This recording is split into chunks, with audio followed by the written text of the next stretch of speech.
আজকে যেখানে যে স্কুল কলেজে ছাত্রীদেরকে নিয়ে যে স্কুল কলেজে সুশিক্ষা দেওয়া কথা ছিল, সেই স্কুল কলেজগুলোতেও আজকে গানে ভরপুর।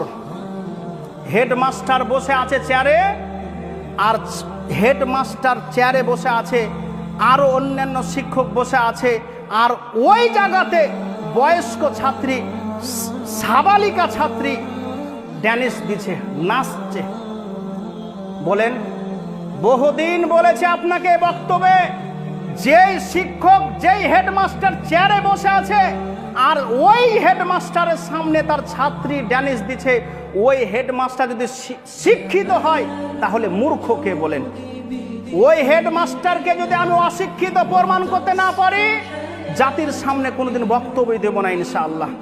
আর ওই হেডমাস্টার, এই নির্লজ্জ হেডমাস্টার, বেহায়া হেডমাস্টার নিজেকে শিক্ষিত মনে করে, যেই স্কুলে যেই অনুষ্ঠানে যেই বাৎসরিক অনুষ্ঠানে স্কুলে গান বাজনা বাজে, ওই স্কুলে পড়ার চাইতে একটা ওই মেয়েকে পুকুরে ফেলে দেওয়া অনেক ভালো হবে।